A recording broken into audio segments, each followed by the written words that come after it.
পারছি কোথায় যাচ্ছি, স্টেশন এসেছি, মানে এখান থেকে যাবো হেঁটে হেঁটে। আর হাঁটা পথে কতক্ষণ লাগে আমরা জানি না, তো জানিয়ে দিচ্ছি যতটা যেতে সময় লাগে, ঠিক আছে। তো যাওয়ার পরে দেখি দুর্গার মূর্তি, তো চলো দেখা যাক 111 ফুটে দুর্গা মূর্তি ক্যামেরা আসবে কি জানি না। একটা কথা থেকে জেনে নিতে চাইবো, কথা জানতে যাবো, আইডিয়া করে কি ভেবে তোমরা।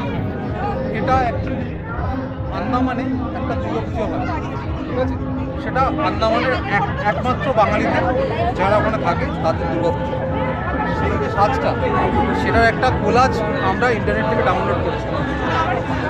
ওটার ইতিতে এতটা বানানো হয়েছে, পুরোপুরি আমরা বানাতে পারিনি যেহেতু আমাদের পুজোটা ছোট এবং একটু বাজেটে লেস, ঠিক আছে।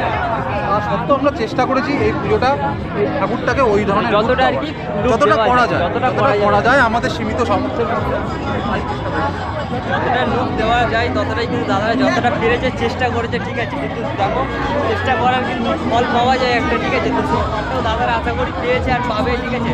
আর এখানে এই প্রতিমার মধ্যে আমি দেখছি টাকার থেকে বেশি ভালোবাসা আছে, মন থেকে যেটা কাজ করা হয় না, ক্লাবের সদস্যরা মিলে সবাই মিলে মানে একসাথে হয়ে যে কাজটা করা হয়, এই প্রতিমাটাকে ফুটিয়ে তুলতে চেয়েছে। আর সেই হিসাবে আমরা দেখো প্রতিমাটার মুখটাও কিন্তু সেই হিসাবে লুকটা দেওয়া হয়েছে, ঠিক আছে। আর সত্যি বলছি মানে একটা কিউট লুক, আর মানে ভালোবাসার যে একটা মডেল, ঠিক আছে। একটা প্রতিমা যখন লুক আসে, তো সেই হিসাবে যখন একটা প্রতিমাকে গড়ে তোলা হয়, তো তারও কিছু লুক প্রোভাইড করা হয়। তো সেক্ষেত্রে তোমরা দেখতে পাচ্ছ, ঠিক আছে। লুকটা সত্যি বলছি ড্রেসআপের সাথে মানে একদম পুরো ব্যাকগ্রাউন্ডের সাথে আমার তরফ থেকে তো খুবই সুন্দর লাগছে। তো দাদাদের থেকে তো শুনে নিলাম কীভাবে কী করেছে আর কোথা থেকে এই লুকটা আইডিয়া এসেছে, তো পুরোটা তোমরা বুঝতে পেরেছো, ঠিক আছে।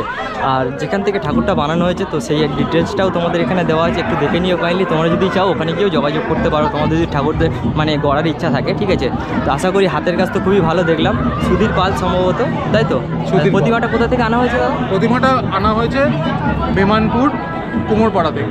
আচ্ছা, ওটা তোমাদের এইখানে মহেশতলা 140। তো ফাইনালি এখানে এসে এই যে দাদাদের এই যে পুজোটা যেটা দেখালাম তোমাদেরকে, এটা ফাইনালি এই দাদাদের জন্যই সম্ভব হয়েছে, ঠিক আছে। আমরা ওই ঠাকুরটা দেখতেছি জাস্ট পেছনে দেখতে পেলাম, ওখান থেকে এত সুন্দর লুক লাগলো, যার জন্য আমরা এখানে চলে এলাম, ঠিক আছে, কয়েকটা ফটো নেওয়ার জন্য। তো ফটো নিতে এসে ভাবলাম একটা ভিডিওই বানিয়ে নিই। তো চলো দাদাদের সাথে একটু পরিচয় করে দিই, দাদারা কিন্তু এই ক্লাবেরই মেম্বার, ঠিক আছে। দাদা একটু ক্লাবের নামটা একটু বলে দেবে। আমাদের ক্লাবের নাম ক্যালকাটা অ্যাথলেটিক ইউনাইটেড। আচ্ছা, আমরা এবছর প্রায় 20 বছরে পা দিয়েছি পুজোর। আমাদের পুজোটা খুব ছোট থেকে শুরু হয়েছে। আমাদের পুজোতে হয়তো অত টাকা পয়সার সাজ সরঞ্জাম অত আড়ম্বর নেই, কিন্তু আমরা প্রত্যেকে মন দিয়ে পুজোটা অর্গানাইজ করার চেষ্টা করেছি, ঠিক আছে। এই আমাদের সভাপতির যা ক্ষমতা তা দিয়ে আমাদের পুজো হয়, বাকিটা জনগণ দেখতে আসে, জনগণের বিচার। দাদা কিছু বলতে চাও?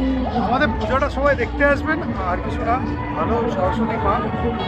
একটু লোকেশনটা দাদা একটু বলে দেবো। তোমাদের লোকেশনটা হচ্ছে গিয়ে বাটানগর স্টেডিয়াম।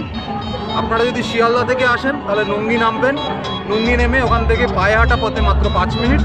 আর যদি বাসে আসেন তাহলে বাটার মোড় নামবেন, কিংবা নিউল্যান্ড নামবেন, নিউল্যান্ড থেকে 2 মিনিট আর বাটার মোড় থেকে 5 মিনিট।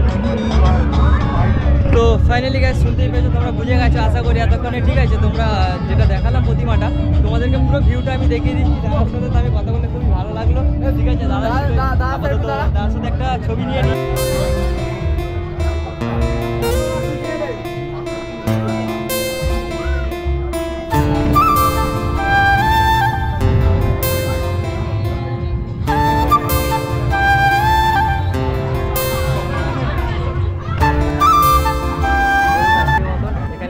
করলাম আর দেখা হচ্ছে রাস্তায় যেতে যেতে, আরও গল্প হবে তোমাদের সাথে, অনেক আড্ডা হবে, ওটা তো পুরো দেখালাম, ঠিক আছে। তো চলো টাটা বন্ধুরা, সবাই একটু এসে ভিজিট করে যাও, একটু ঘুরে যাও, কেমন লাগলো কমেন্টে জানাবে সবাই সব।